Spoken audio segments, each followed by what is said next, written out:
دنیا کے اندر ایک ایسا ملک جہاں پر چیف پالیسی میکنگ جو ہوتی ہے وہ پولیٹیکل پارٹی کو دی جاتی ہے، اور پولیٹیکل پارٹی کے اندر پولیٹیکل پارٹی کی سینٹرل کمیٹی کے اندر تین برانچیں آتی ہیں۔ ایک کا نام ہوتا ہے پولیٹیکل بیورو، ایک کا نام ہوتا ہے کنٹرول کمیشن، ایک کا نام ہوتا ہے executive policy bureau. Executive policy bureau جو ہے یہ مینلی اپوائنٹمنٹس کرتی ہے کیبنٹ میں اور ملٹری کی اپوائنٹمنٹس۔ اس کے علاوہ جو اپوائنٹمنٹس ہیں جو سینٹرل کمیٹی ہے پولیٹیکل پارٹی کی، اس کے انڈر سارے کے سارے ڈپارٹمنٹس آتے ہیں، ایگریکلچر، فارماسیوٹیکل، صحت، ایجوکیشن، اور اسی پولیٹیکل پارٹی کی سینٹرل جو کمیٹی ہے اس کے انڈر ملٹری کی برانچز یا ملٹری کے ڈپارٹمنٹس بھی آتے ہیں۔ اسی ملک کے اندر یہ نعرہ عام ہوتا ہے یا اسٹیٹ فلاسفی عام ہوتی ہے کہ ہم سیلف ریلائنس ہیں، یا ہم خود مختار بن رہے ہیں، ہم خود مختار ہیں، یا ہم ایک اعلیٰ قوم بن رہے ہیں، یا ہم اکنامیکلی معاشی طور پر مضبوط ہو رہے ہیں، اور ہم ایک آزاد ملک ہیں، اور ہم ایک ڈیفنس اسٹیٹ ہیں، مطلب ہم اپنا دفاعی طور پر خود مختار ملک ہیں۔ اس پولیٹیکل پارٹی کو جو اوپر میں نے ڈپارٹمنٹس آپ کو بتائے، اسی ڈپارٹمنٹس کو اسی پولیٹیکل پارٹی کو تین چیزوں سے سپورٹ ملتی ہے۔ ایک کا نام ہے ملٹری، دوسرے کا نام ہے انٹرنل سیکیورٹی، اور کیبنٹ مطلب آپ کی پارلیمنٹ وغیرہ، جہاں پہ سارے ججز وغیرہ، جہاں پہ سارے آپ کے وزیر، سیاستدان اور یہ سب لوگ بیٹھتے ہیں۔ تو پولیٹیکل پارٹیز کو ان تینوں چیزوں سے سپورٹ ہوتی ہے۔ تو اس کا مطلب یہ ہے کہ یہ تینوں برانچز پولیٹیکل پارٹیز کو سپورٹ کر رہی ہیں۔ اب یہ ساری جو فلو ہے آپ نے یاد کرتے جانا ہے۔ 1990 میں اس ملک کے اندر ایک پولیٹیکل فلاسفی متعارف کروائی جاتی ہے جس کا نام رکھا جاتا ہے پیرالل ڈیولپمنٹ یا ملٹری فرسٹ۔ پیرالل ڈیولپمنٹ کا مطلب یہ ہے کہ جیسے جیسے ڈیفنس ترقی کرے گا، ملٹری ترقی کرے گی، اسی طریقے سے جو اکانومی ہے ملک کی وہ بھی ترقی کرے گی۔ تو پیرالل ڈیولپمنٹ کا مطلب یہ ہے کہ ہتھیار خریدے جائیں گے، نیوکلیئر ہتھیار خریدے جائیں گے، لیکن اس کے ساتھ ساتھ قوم کو بھی اکنامیکلی سٹرونگ کیا جائے گا، کیونکہ 1948 سے لے کر آج تک اس ملک کا اتنا نقصان ہو چکا ہوتا ہے ڈکٹیٹرشپ اور مارشل لاز کے ذریعے، کہ اب حکمرانوں کو یا کرتا دھرتا کو یا ملٹری بادشاہ کو یہ خیال آتا ہے کہ اب ہمیں اپنے ملک کے عوام کو بالکل ہی ننگا کر کے نہیں مارنا، تو ہم نے تھوڑا بہت ان کا بھی خیال کرنا ہے۔ تو ان کو خیال آتا ہے کہ وہ اپنی پالیسیز کو تھوڑا سا نرم کر دیں، تھوڑا ریلیکس کر دیں۔ تو ریلیکس کرنے کے چکر میں وہ 1990 میں ایک نعرہ بلند کرتے ہیں جس کا نام ہوتا ہے سنگنیا ملٹری فرسٹ۔ اچھا، اب یہ ایک دوسری زبان کا لفظ ہے، لیکن یہ اس کا اطلاق آپ کر لیں کہ ملٹری فرسٹ کا کیا مطلب ہے۔ میں نے انگلش میں بھی اس کا میننگ بتا دیا ہے۔ اب اسی طریقے سے پیرالل ڈیولپمنٹ کا کانسیپٹ متعارف کروایا جاتا ہے، کیونکہ بہت ساری جو نقصانات ہیں وہ ہو چکے ہوتے ہیں۔ 1948 سے لے کر بادشاہ حکومت کرتا ہے، پھر بادشاہ کا بیٹا جو ہے وہ 1992 میں اس کے مرنے کے بعد حکومت کرتا ہے 17 سال، پھر اس کا بیٹا ایک اور حکومت کرتا ہے 28 سال کی عمر میں، جو کہ تمام پولیٹیکل پارٹیز کو ملٹری ڈکٹیٹرشپ، ملٹری کو، تمام فورسز کو، تمام پولیٹیکل پارٹیز کو، تمام کیبنٹ کمیٹیز کو جو ہے وہ لیڈ کرتا ہے۔ اسی سٹرکچر کے اندر، اسی بادشاہت کے اندر یا اسی ملک کے اندر ملٹری کا ایک ونگ ہوتا ہے پولیٹیکل ونگ یا پولیٹیکل بیورو۔ پولیٹیکل بیورو جو ہوتا ہے اس کے ذریعے یہ میک شور کیا جاتا ہے کہ نیشنل پولیس یا انٹرنل سیکیورٹی کے اندر ملٹری کے بندوں کی تعیناتیاں کی جائیں۔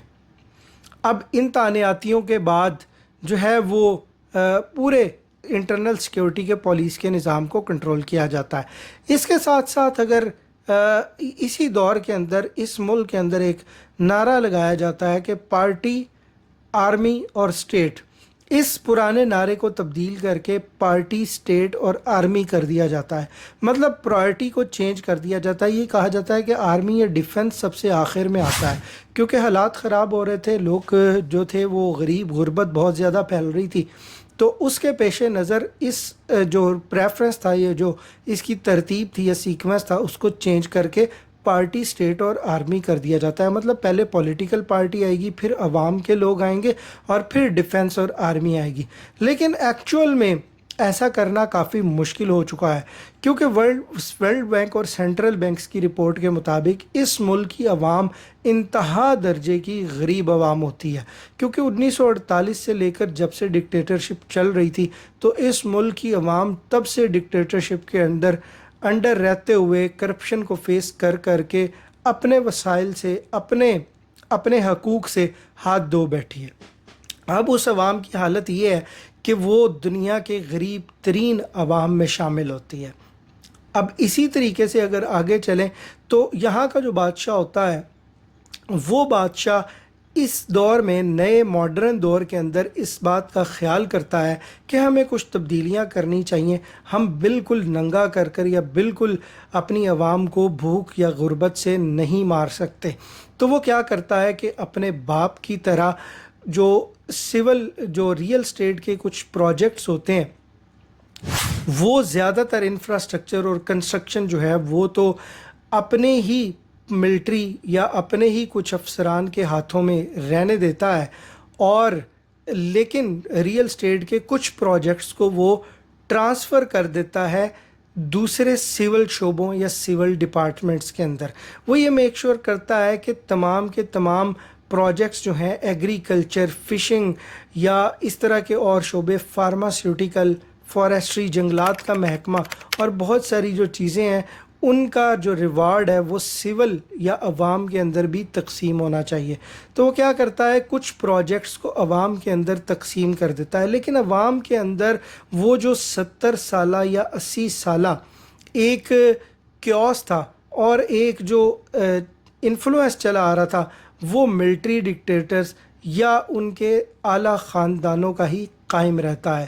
ان خاندانوں کی جتنی ہولڈنگ پاور تھی اور ان خاندانوں کا جتنا انفلوئنس 70 سالوں میں 80 سالوں میں قائم ہو چکا تھا، اس کو توڑنا مشکل نہیں بلکہ ناممکن تھا، کیونکہ بہت ساری ٹریڈنگ کمپنیز بھی انہی لوگوں کے انڈر آتی تھیں جو لوگ 80 سال سے اس ملک پر حکومت کر رہے تھے۔ اب یہاں پر ٹریڈنگ کمپنیز کی شفٹنگ جو ہے سول ڈپارٹمنٹس کے اندر یا سویلینز کے اندر یا عوامی فائدے کے لیے ان کو استعمال کرنا یہ کافی مشکل ہو چکا تھا۔ بادشاہ نے یہ کام تو کر دیا کہ ملٹری سے کچھ پروجیکٹس جو تھے ریئل اسٹیٹ کے وہ عوام میں تقسیم کرنا شروع کر دیے، عوام کے انفلوئنشل نمائندوں میں تقسیم کرنا شروع کر دیے، مگر عوام کے اندر وہ نمائندے اس قدر با اثر تھے اور ان کی ہولڈنگ پاور اتنی با اثر تھی کہ اکانومی جو تھی وہ ان کے شکنجے یا ہاتھوں میں رہی، اور وہ عوام کے پاس اتنے وسائل یا اتنے فوائد بالآخر نہ پہنچ سکے۔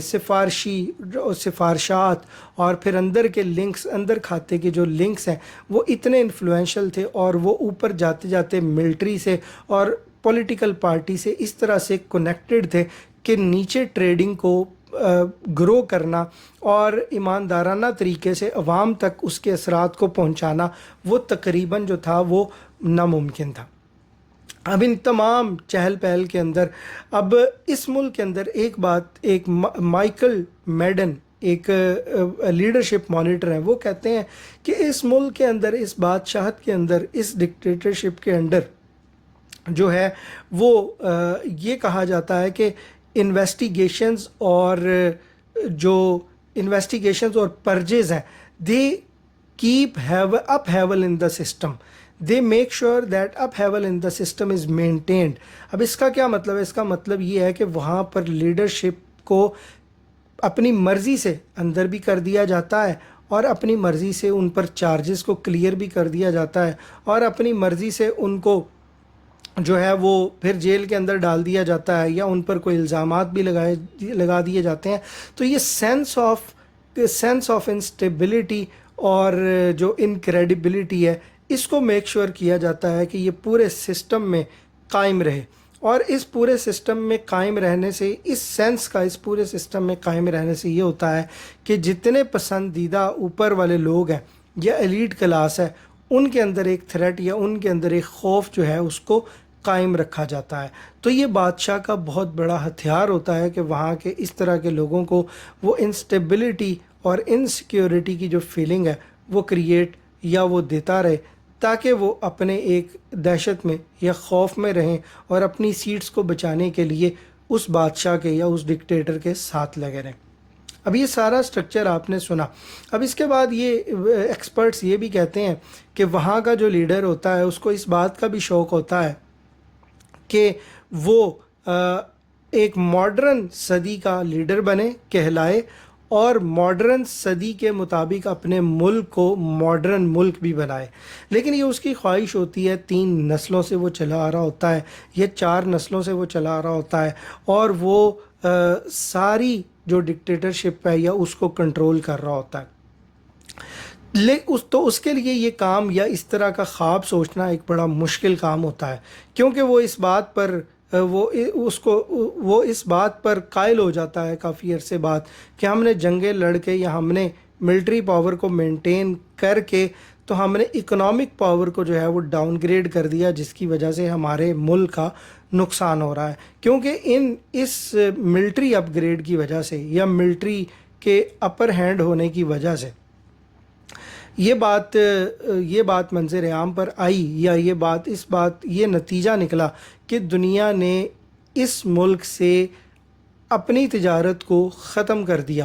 مطلب اس ملک کے ساتھ تجارتی جو ایکسپینشن ہے یا جو ٹریڈ کی ایکسپینشن ہے وہ اس طریقے سے قائم نہیں کی جس طریقے سے ہونی چاہیے تھی۔ اگر یہ ملک ڈکٹیٹرشپ میں یا مارشل لاز میں یا ملٹری رول کے اندر یا ملٹری فرسٹ کے نعرے کے انڈر نہ ہوتا تو بہت سارے ممالک اس ملک کے ساتھ کھلے عام جو ہے وہ تجارت بھی کرتے، مہمان وزٹرز جو ہے اس ملک کے اندر آتے۔ لیکن بادشاہ نے سوچا کہ یار یہ چیز ہمارے ملک کو نقصان پہنچا رہی ہے، تو اس نے اپنے ملک کی ٹورزم کو بڑھانے کے لیے وہاں کا جو ٹریڈنگ کمپنیز ہیں، وہاں کا جو نیچے معیشت کا سیٹ اپ ہے، کمپنیز کا سیٹ اپ ہے، ان کو پرائیویٹائز یا ان کو ڈفرینٹ سورسز میں سول سوسائٹی کے اندر جو ہے وہ انٹر کروانا شروع کر دیا۔ لیکن جس طرح کہا کہ 70 سالوں سے وہ جو جڑیں تھی کرپشن کی اور ملٹری آفیشلز کی اور پولیٹیکل پارٹیز کی، وہ اتنی مضبوط ہو چکی تھی کہ اس کے بغیر کسی بھی فائل کا یا دفتر میں کسی بھی کام کا یا ٹرانزیکشن کا ہونا ممکن نہیں تھا۔ تو اسی ساری جڑوں کی وجہ سے جو ہے معاملات ابھی تک سنبھلنے میں نہیں آئے۔ بادشاہ کی کوشش کے باوجود یہ معاملات جو ہیں وہ ٹریک پر نہیں آ رہے۔ بادشاہ چاہتا ہے کہ ملک کے اندر ٹورزم عام ہو، ملک کے اندر جو ہے ایک ماڈرنٹی آئے، ملک کے اندر ایک اپ گریڈیشن آئے، لوگوں کا لیونگ سٹینڈرڈ بہتر ہو۔ لیکن بادشاہ ساتھ ساتھ یہ کہتا ہے کہ نیوکلیئر ویپنز جو ہیں وہ بھی ٹاپ پر رہیں اور اکانومی بھی ہماری ٹاپ پر رہے۔ لیکن دنیا کے بہت سارے ممالک میں آپ نے دیکھا ہوگا کہ جو ماڈرن ملک ہیں، جو ترقی یافتہ ملک ہیں، ضروری نہیں کہ وہ نیوکلیئر وائز بھی یا فوج وائز بھی یا ڈیفنس وائز بھی بہت اوپر ہوں۔ تو ایسا ضروری نہیں ہے۔ جن ملکوں میں بہت زیادہ انسانی خوشحالی ہے وہ سم ٹائمز بہت زیادہ ملٹری پاورز کے مقابلے میں کم ملٹری پاور رکھتے ہیں۔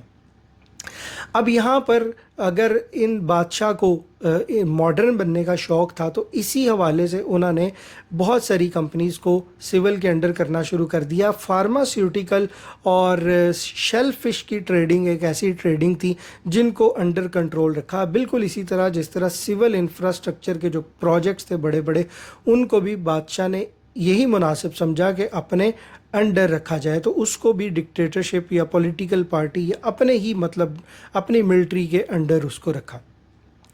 اب یہ ساری صورتحال جو تھی یہ آپ کو کلیئر ہو گئی۔ ایکسپرٹس اس بادشاہت کے بارے میں کہتے ہیں کہ ملٹری اور جو پارٹی ہے، پولیٹیکل پارٹی ہے، they are fused very closely. مطلب یہ کہ وہ بہت زیادہ ایک دوسرے سے لنک ہے۔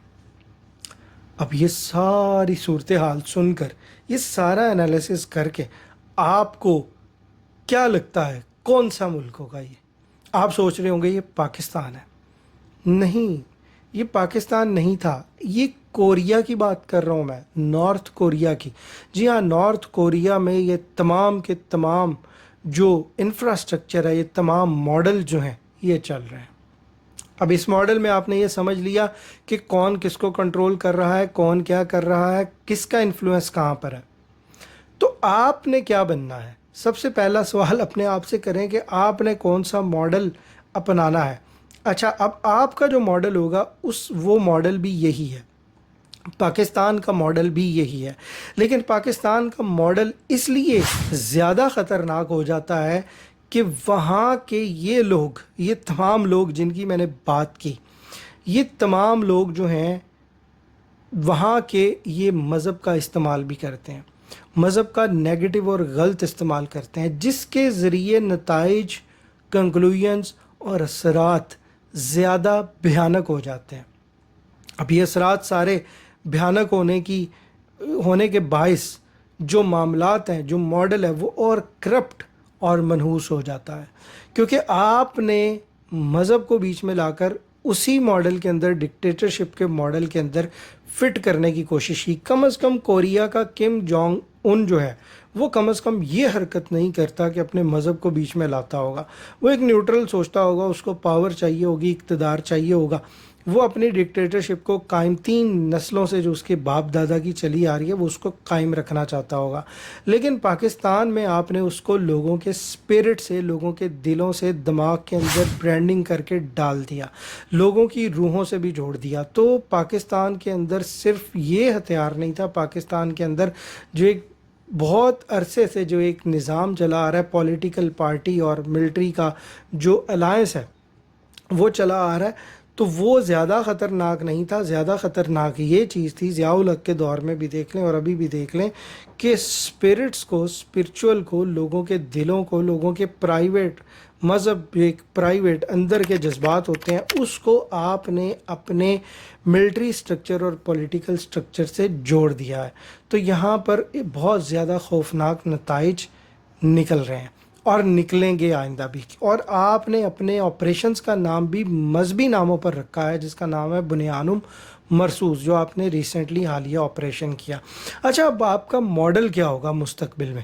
اپنا ماڈل بھی سن لیں، اور میں آپ کو آپ کا ماڈل نہیں بتاؤں گا، آپ کا ماڈل، آپ کا یہ شخص جو ہے یہ آپ کو آپ کا ماڈل بتائے گا۔ میں صرف جنگیں ہوں گی۔ پاکستان کو اللہ نے اس لیے نہیں بنایا تھا کہ ہم جاپان کی طرح ایک اکنامک سپر پاور بن جائیں، لیکن ہمارے پاس نہ کوئی فوج ہو، نہ کوئی ایٹمی طاقت ہو، نہ ہم کوئی دنیا میں اپنی عزت اور وقار کی حفاظت کر سکیں۔ اللہ نے پاکستان کو جان کر ایک مسکین قوم رکھا تھا کہ جو سرفروش، جانباز اور قربانی دینے کے لیے تاکہ حب الدنیا اور کراہیت الموت میں مبتلا نہ ہو۔ ہماری آپ نے دیکھا جس طرح ہمارے توپخانے لگے ہوئے تھے اور گاؤں دیہات کے لوگ اس کو ایک شادی کی محفل سمجھ کے سیلیبریٹ کر رہے تھے۔ ہماری قوم میں کوئی خوف اور دہشت نہیں تھا، لیکن اگر یہ مالدار قوم ہوتی، اس کے پاس پیسہ ہوتا یہ، تو پھر یہ حب الدنیا اور کراہیت الموت میں مبتلا ہوتی۔ اگر یہ عربوں کی طرح اور گلف کے عربوں کی طرح امیر ہوتے تو کبھی بھی یہ توپوں کے گرد کھڑے ہو کر بھنگڑے نہ ڈال رہے ہوتے۔ اللہ کا اب یہ جو اس نے آپ کو اپنا ماڈل بتایا، حقیقت میں یہ آپ کا ماڈل ہے۔ حقیقت میں عوام کی پسندیدگی اور عوامی رجحانات کو دیکھتے ہوئے اس آپریشن کا نام بھی بنیانم مرصوص رکھا گیا۔ 2-4 میزائل تھے یار، دفاع کرنا تھا، اتنا نام بڑا رکھنے کی کیا ضرورت تھی؟ ٹھیک ہے، لیکن کرنا تھا، رکھنا تھا، عزائم یا ارادے کچھ اور تھے۔ بہرحال ڈیفنس ہوا ملک کا، تو بہت اچھی بات ہے، ملک کا ڈیفنس ہوا اور ہونا چاہیے، ٹھیک ہے۔ اور اس میں ملٹری کو سیلوٹ کرنا چاہیے کہ they are the biggest military who save us, ٹھیک ہے، جو ہمیں بچاتی ہے، اور ارد گرد کے تمام خطرات سے اگر ہماری حفاظت کرنے والا کوئی موجود ہے وہ پاکستان کی ملٹری ہے۔ لیکن ہم نے ہماری سول کمزوریوں کی وجہ سے ملٹری کو آپریشنز کے نام بھی رکھنے پڑتے ہیں، ان کو عوام کے اندر بھی آنا پڑتا ہے، اور ان کو بہت سارے کاروبار بھی کرنے پڑتے ہیں ملک کے اندر، جیسا کہ اس ماڈل کے اندر میں نے آپ کو بتائے، جو ماڈل میں نے آپ کو سارا سنایا کم جونگ ان کا، ٹھیک ہے۔ تو کم جونگ ان کا جو ماڈل ہے کوریا کا، اس کو پیش نظر رکھیں۔ آپ ہر چیز کو امبیلنس کر رہے ہیں، اپنے اپنے جگہ پر نہیں رکھ رہے، اور اس جگہ پر نہ رکھنے کی وجہ سے نقصانات جو ہیں وہ کوریا سے بھی زیادہ ہوں گے، ٹھیک ہے۔ کوریا تو ایک سمجھ لیں کہ وہ لبریشن کی طرف چلے جائیں گے، وہ اتنے کوئی سمجھ لیں کہ وہ شاید مذہبی حوالے سے اتنے اسپرچول نہ بنائے گئے ہوں جتنے پاکستانی بنا دیے ہیں۔ اسپرچول ہونا اپنے لیول تک تو بہت اچھی بات ہے اور ہونا چاہیے، لیکن اسپرچول کو اگر آپ مس یوز کریں گے تو اس کے اثرات بھی اتنے ہی بھیانک آئیں گے۔ تو سب سے پہلے تو دلیری کے ساتھ کم فارورڈ اور اپنے اس ماڈل کا ڈیسائیڈ کریں کہ آپ اپنے ملک کا ماڈل کیا بنانا چاہتے ہیں، کیا رکھنا چاہتے ہیں. جس شخص کو میں نے آپ کو سنایا، جس کو زید حامد یا لال ٹوپی کے نام سے بھی لوگ اس کو جانتے ہیں، اس نے تو کلیئر کٹ آپ کا ماڈل بنا دیا یا بتا دیا. ٹھیک ہے، اگر آپ اس ماڈل کو ریجیکٹ کریں گے تو پھر آپ کو آپریشنز کے نام، بنیان مرصوص اور یہ ساری چیزوں کو جو ہے نا، اپنے اسٹریٹ کلیرکس کو، اپنا پورا ماڈل یوٹیوب کلیرکس جو آپ کے پورے ایک مدارس کا ایک پورا نیٹ ورک ہے، اس کو ریجیکٹ کرنا پڑے گا. ٹھیک ہے، تو سوچیں اس بارے میں، منافقت سے باہر آئیں. اور ملک وہی کامیاب ہوتے ہیں جن کی ایک واحد اور ایک پالیسی جو ہے وہ بنائی جاتی ہے، اور اس ایک پالیسی کے تحت ملک اور معاشرے کو چلایا جاتا ہے. اپنا خیال رکھیں. اللہ حافظ.